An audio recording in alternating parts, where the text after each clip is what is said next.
오늘 여러분들의 기도가 부활하신 우리 예수님처럼 다 살아나는 은혜가 있기를 주님의 이름으로 축복합니다.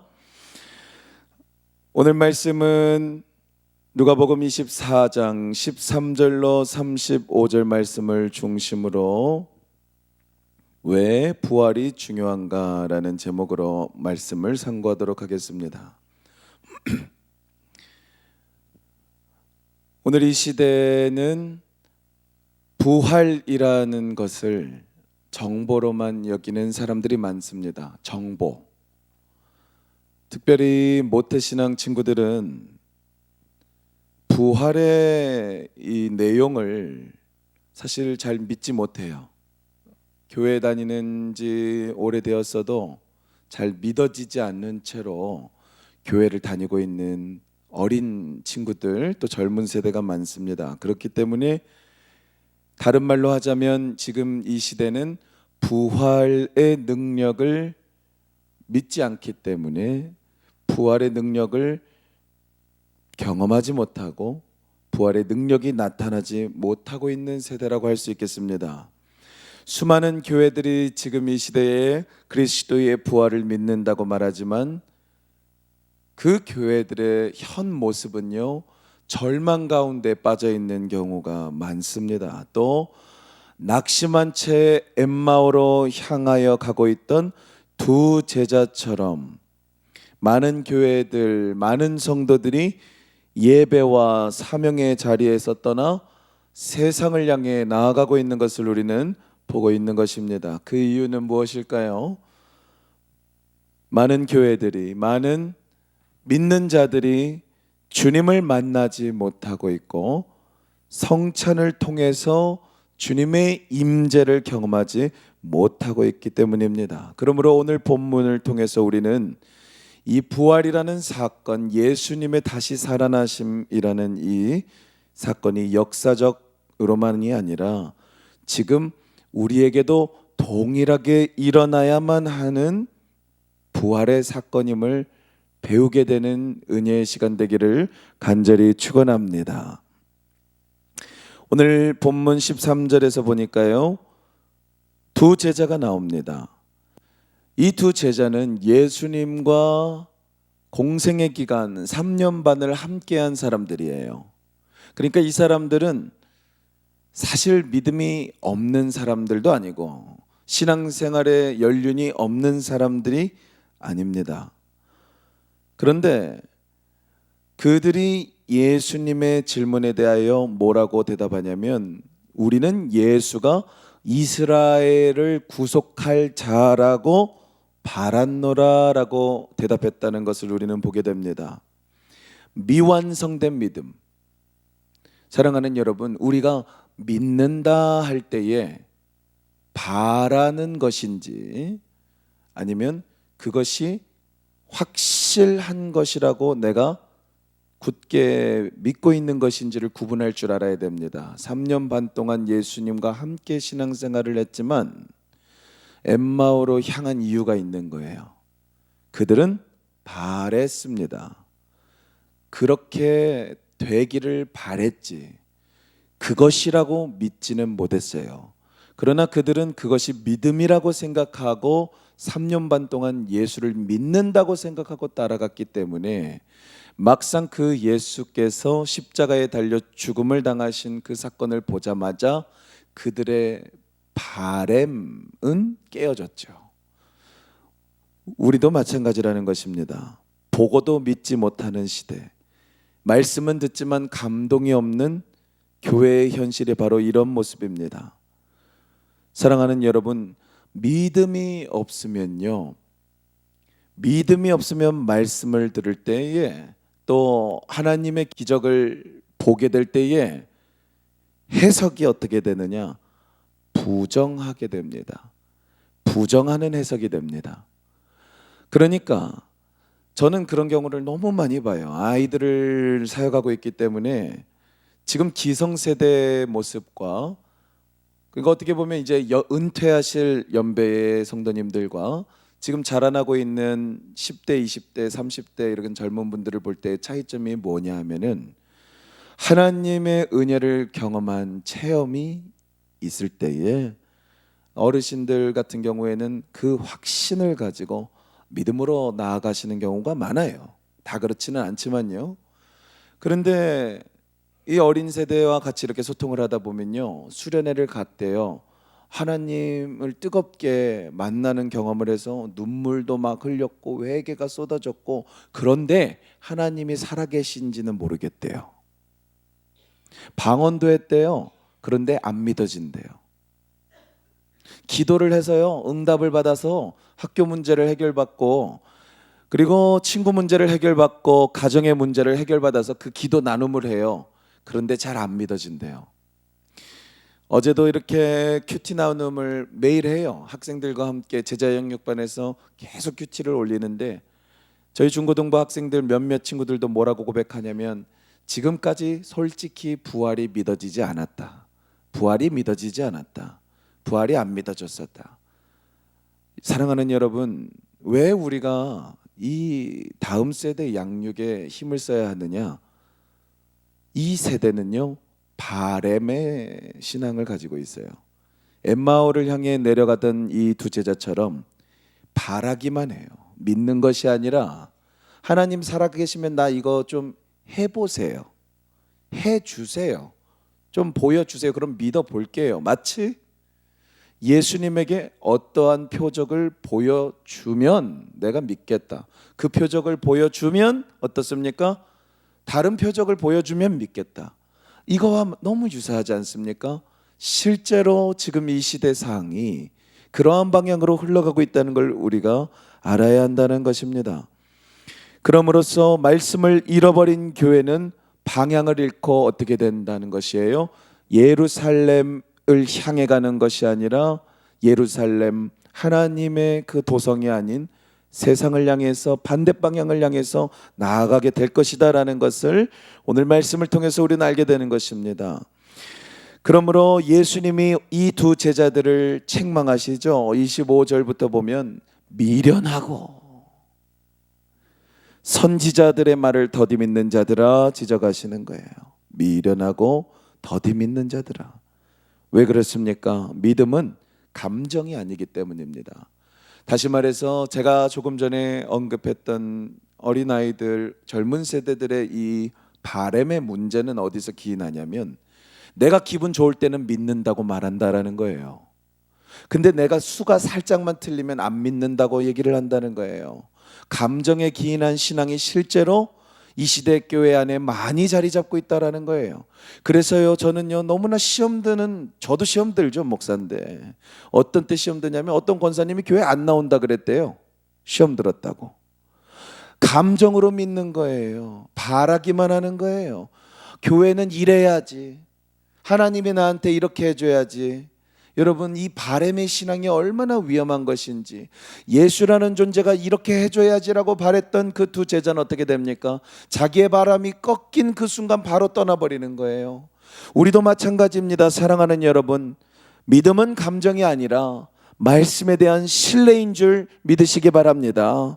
성경 전체는요, 그리스도를 향해서 기록되어져 있어요. 성경 전체는 그리스도다라는 믿음이 있어야 합니다. 이 말씀을 내가 왜 순종해야 될까? 하나님, 나 너무나 힘든데 내가 오늘 이 말씀을 왜 지켜야 됩니까? 예수이기 때문이에요. 그 말씀을 지키는 것이 예수를 믿는 것이기 때문이에요. 할렐루야. 그러므로 우리는요, 모세오경부터 시작해서 역사서, 선지서, 시편, 그리고 이 신약성경 다 이것을 통틀을 때에 내가 예수와 함께 이 말씀을 순종해서 내가 십자가에 못 박혀 죽고 내가 이 말씀을 순종하다가 죽기까지 충성하더라도 하나님께서 예수를 살리신 것처럼 나의 삶을 부활시키실 것이라는 확실한 믿음 가운데서 걸어가야 할 줄 믿으시기 바랍니다. 그러므로 사랑하는 여러분, 우리 성경책은요, 도덕책이 아닙니다. 심리 치유책이 아니에요. 그럼 무엇입니까? 성경은 예수가 하나님임을, 하나님의 아들임을, 나의 구원자임을, 죽음을 이기시고 사망 권세를 이기고 죄를 이기고 사탄이를 이긴 구원자임을 우리에게 가르쳐주는 하나님의 계시책인 줄 믿습니다. 할렐루야. 그러므로 구약도 무엇입니까? 예수예요. 신약도 무엇입니까? 예수예요. 오직 예수만이 믿어지는 것이 바로 성경이므로 사랑하는 여러분, 우리가 이 믿음을 가질 때는 어떻게 해야 되느냐? 성경 말씀을 예수를 믿는 것이다 라고 생각하면서 실천하는 것인 줄 믿으시기 바랍니다. 그러므로 말씀을 통해 예수님을 만나야 하죠. 말씀을 믿을 때에 예수님을 만나게 되는 것이고, 말씀을 믿어서 예수님을 만날 때에 증상이 있습니다. 그것이 뭐냐면 심령이 뜨거워진다라는 것이에요. 말씀을 들을 때에 냉랭한 사람들이 있어요. 사랑하는 여러분, 매 예배가 사모되십니까? 이 새벽 예배에 나오시는 여러분들은 이 심령에 뜨거워지는 경험을 하셨다고 저는 믿어요. 왜냐하면 성령이 그 말씀을 우리의 영 안에서 확 비추심으로 이 새벽에 추울 때에도 나올 수밖에 없는 원인이 되기 때문입니다. 사랑하는 여러분, 그러므로 이 말씀이 중요하죠. 30절로 31절을 보면 예수님의 말씀을 들어서 심령이 뜨거워졌었을 때에도 이 제자들은 예수님을 알아보지 못했는데, 언제 예수님을 알아보는 역사가 일어났냐면 떡을 떼실 때 일어났어요. 여러분, 그래서 먹는 것이 중요한 거예요. 보는 것만으로는 약해요. 그래서 보지 않고 믿는 것이 더 귀하다 그러신 거예요. 더 복이 있다 그러신 거예요. 여러분, 우리는 보여달라 신앙이 극복되어져야 됩니다. 그 예수를 먹는 신앙으로 나아가시기를 주님의 이름으로 축원합니다. 예수님이 떡을 떼실 때에 떡을 나누어 주실 때 이게 뭡니까? 성찬이죠. 예수의 살을 먹는 거예요. 예수의 피를 마실 때예요. 받아들일 때예요. 내가 이것을 보고 체험하려고 하는 게 아니라 그 예수를, 그 말씀을 나의 것으로 받아들이는 그 믿음으로 영접할 때에 그들의 영안이 탁 열렸음을 믿으시기 바랍니다. 그럼으로써 이 성찬은요, 부활의 예수님이 이 자리에 우리에게 임재하셨다고 하는 교회적 선언인 줄 믿으시기 바랍니다. 이 장면은 그냥 식사가 아니에요. 말씀과 성례죠. 이 성례가 함께 있을 때에 교회는 예수를 똑바로 보게 됩니다. 감정으로 믿는 신앙을 벗어나서 예수가 보이게 되는 은혜가 있기를 주님의 이름으로 축원합니다. 그러므로 떡은 무엇입니까? 예수님의 몸이고요. 이 떡을 뗄 때에, 이 떡을 내가 받아들일 때에, 이 예수를 내가 모실 때에 여러분의 병이 치유되고 절망은 물러가고 영안이 열려서 예수가 뚜렷이 보이는 역사가 임하게 될 줄 믿습니다. 33절부터 보니까요, 부활을 만난 자, 예수를 확실히 믿음으로 말씀을 받아들임으로 예수가 보인 자는 다시 예루살렘으로 돌아가는 것을 알게 됩니다. 절망하여 엠마오로 내려가던 그들이 즉시 예루살렘으로 돌아가요. 그러므로 부활은 무엇입니까? 방향을 바꾸는 사건이에요. 죽음과 부활 대비가 되잖아요. 죽음은 죄를 향해 걸어가던 인간의 결국이죠. 부활은요, 반대 방향, 하나님을 향해 걸어가는 여정의 시작인 줄 믿습니다. 그러므로 신앙은 감정을 다스려주는 것이 아니라, 심리를 치유해주는 그런 도구가 아니라 선교와 사명의 회복인 줄 믿습니다. 부활의 주님을 만난 사람은 그러므로 회복돼요. 무엇이 회복되냐? 예배가 회복됩니다. 또 무엇이 회복되냐?